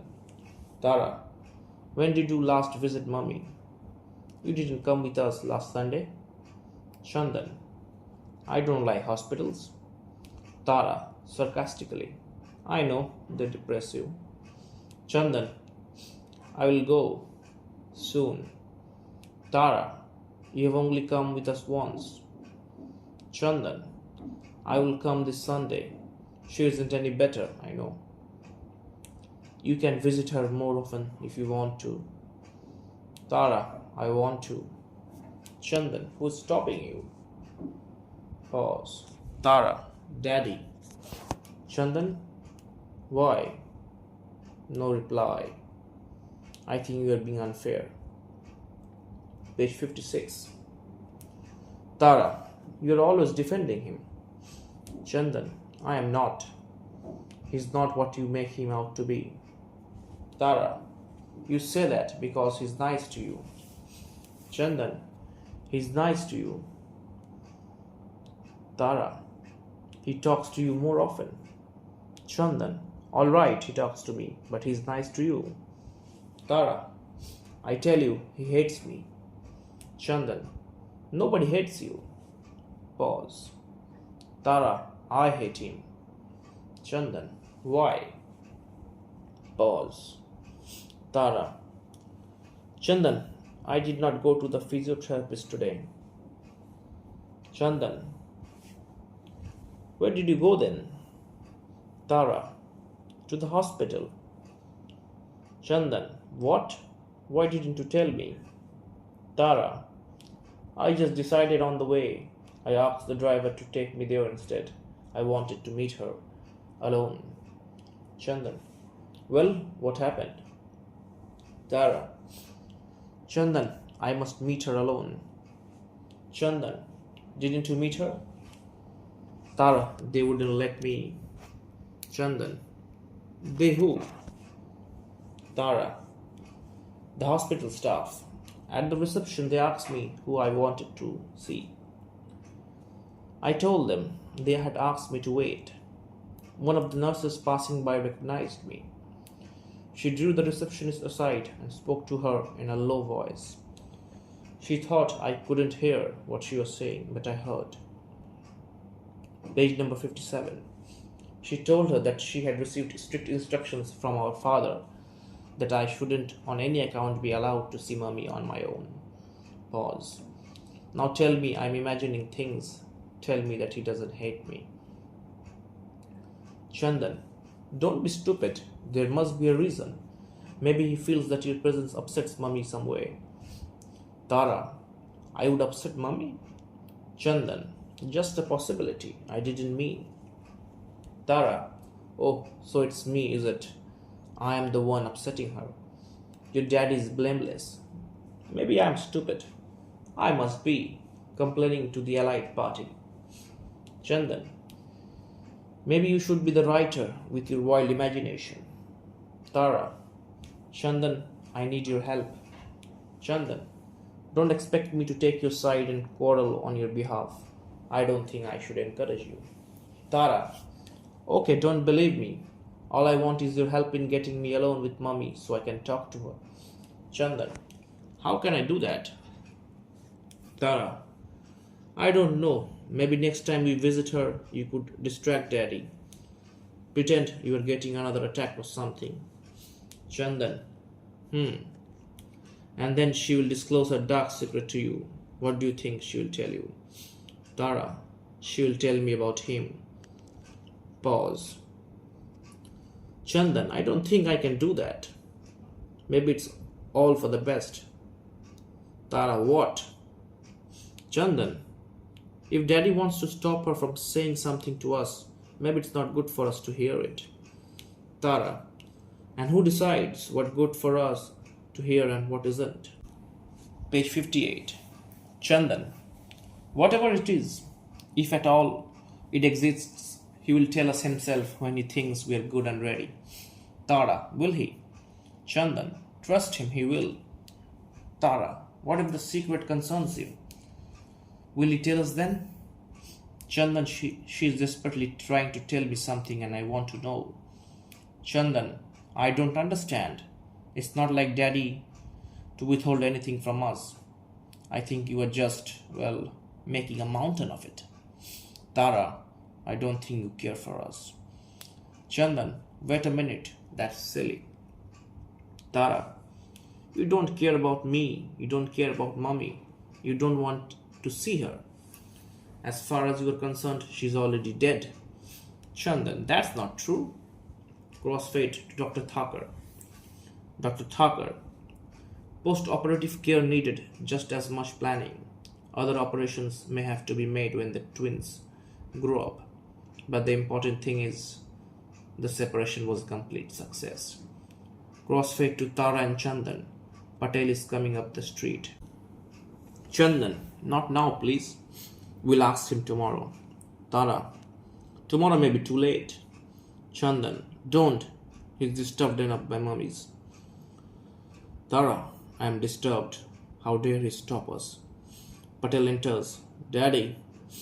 Chandan, you look tired, Dad. Patel. Oh, it's just the heat and the traffic. Nothing to. Chandan. Are you feeling all right? Patel sits down. Oh, don't worry about me. Did you to go to the physiotherapy? Chandan. Well, I didn't. Sorry. Page number 59. Patel. And Tara? Chandan. She did go, I think. Patel. Did she or didn't she? I had sent the car for both of you. Chandan. Oh yes, the car came, she went. Patel. What's wrong with her? Can't she speak for herself? No response. Did she go or not? No response. Did you go to physiotherapy? Tara, I'm talking to you. Tara. No, I didn't go. I went to the hospital. Patel. Don't ever go there without my permission. Tara. Very well, I'm asking for your permission to go tomorrow. Patel. We'll all go. Tara. On my own. Patel. Never. Tara. Oh, it's no use. I'm going to hate you anyway. Lights on the street. Rupa is already there. Rupa, Prema, Nalini, are you ready? Let's teach that bitch a lesson. The lights on the street remain low in intensity, perhaps from only one side, creating a grotesque shadow of Rupa. Tara, we will go without your permission. Patel, you will not. Tara, Chandan, will you come with me? Patel, Chandan, you can't. Tara, Chandan, Patel, no, don't go. Tara, will you come with me or do you have to go alone? Pause. Chandan, we will both go. A very low light on Dr. Thakur, which remains till the end. Page number 60. Dr. Thakur, our greatest challenge would be to keep the girl alive. Nature wanted to kill her. We wouldn't allow it. Rupa shouting, Tara, come on out. We want to talk to you. Patel, all right. Chandan, you mean can we go? Patel, no. I don't want to give her the satisfaction of confessing. Oh, why didn't I have the strength to stop her then? Rupa, what's the matter? Are you scared? Come on out. Patel, I suppose we are both to blame. Your mother and I, and your grandfather. Her father was a wealthy man, an industrialist and an MLA. He might have become chief minister if he had lived. He had power. My parents were more orthodox and didn't approve of our marriage. I broke away from there. Ours was a happy marriage. We were all overjoyed when we came to know Bharati would have twins, until certain tests revealed the complications. Rupa, you can't hide in your house forever. You have to come out. Patel, we didn't expect you to survive, but you did. When I first saw you, you looked like two babies hugging each other. It was only at a closer look we were now prepared for the worst. Until we came to know of Dr. Thakur, who was visiting India. He had done research abroad on such cases. I came here to Bombay to meet him and discussed your case. There was hope. Dr. Thakur, both twins have only one leg each. The artificial limb center at Jaipur was contracted, and suitable flexible legs will be provided when they are slightly older. They will have to be changed from time to time as the twins grow up. Rupa shouting, what's the matter, you freak? Are you deaf as well? Patel, your grandfather got involved personally in our discussions with the doctor. The separation would have been done in Bombay. It was decided. Some tests had to be carried out immediately. There were problems, Page number 61. But there was one complication which hadn't been discussed. There were 3 legs. Rupa, alright, stay inside. We're going to get a present for you. Exits. The street lights fade out. Patel, a scan showed that a major part of the blood supply to the 3rd leg was provided by the girl. Your mother asked for a reconfirmation.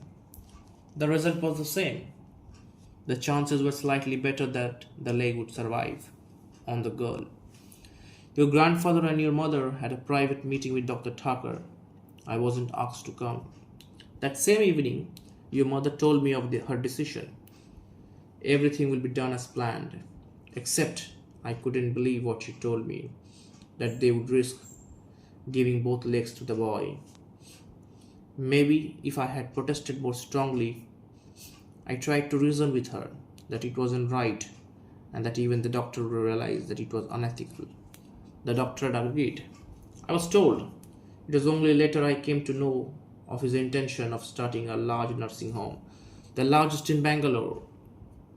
He had acquired 3 acres of prime land in the heart of the city from the state. Your grandfather's political influence had been used. A few days later, the surgery was done. As planned by them, Chandan had 2 legs for 2 days. It didn't take them very long to realize what a grave mistake they had made. The leg was amputated. A piece of dead flesh which might have been Tara. Because of the unusual nature of the operation, it was easy to pass it off as a natural rejection. I was meaning to tell you both when you were older, but a special spot on Bharati music. Bharati, as if an infant in her arms. Tara, my beautiful little girl, look at her smile. Smile, Tara, smile again for me. Oh, see how her eyes twinkle. You are my most beautiful baby. The spot fades on and out goes the music. Silence, the street area is lit. Rupa has bought on a poster saying we don't want freaks, which she places prominently against a wall or a post. Rupa shouting, "There, at least you are not that blind. Do you not get the message?" Freaks exits. Tara stands alone in a spot, in a daze. Chandan moves to her and gestures to her to hold his hand. Tara turns away from him. Chandan is crushed. Page number 62. Tara. And she called me her star. Lights off on Tara. Patel and Chandan. The poster remains lit. Dr. Thakur. Yes, indeed. It was a complex case. But modern technology has made many things possible. And we are not very far behind from the rest of the world. In fact, in 10 years, we should be on par with the best in the West. Dan's area's lit. He applauds mockingly. Dan, thank you very much, Dr. Thakur. It has been a real pleasure. Now go, just go away. Breaks down. Get out of my mind, you horrible creature. You are ugly, and I just don't want ugly people in my memories. Pause. Dr. Thakur's spot fades out. Give me a moment, and the pain will subside. Then I can function again. Yes, the material is there, but the craft is yet to come. Like the amazing Dr. Thakur, I must take something from Tara and give it to myself. Make capital of my trauma, my anguish, and make it my tragedy. To masticate them in my mind and spit out the result to the world. In anger, slowly, as if in a trance, picks up his typed sheets and starts tearing them as he speaks. My progress so far, I must admit, has been zero, but I persist with the comforting thought that things can't get any worse. All I find every day is one typewritten sheet with the tide of the play, my name and address and the date. Nothing changes except the date. His voiceover fades as the spot fades out. Voiceover. Someday after I die, a stranger will find this recording and play it. The voice is all that will remain. No writing, no masterpiece, only a voice that once belonged to an object. An object like other objects in a cosmos, whose orbits are determined by those around, moving in a forced harmony. Those who survive are those who do not defy the gravity of the others, and those who desire even a moment of freedom find themselves hurled into space, doomed to crash with some unknown force. I no longer desire that freedom. I move, just move, without meaning. I forgot I had a sister. I forgot Tara. I forgot that I had a sister with whom I had shared a body in one comfortable womb, till we were forced out and separated. A spot fades in, empty. But somewhere, sometime, I look up at a shooting star and I wish that a long forgotten person would forgive me. Wherever she is, Tara walks into the spot without limping. Dan also appears without the limp. Page 63. And will hug me once again. They kneel face to face. Forgive me, Tara, forgive me for making it my tragedy. Tara embraces Dan as the music starts. The explosive opening of Brahms' first concerto. They hug each other tightly. Slow fade out. Thank you.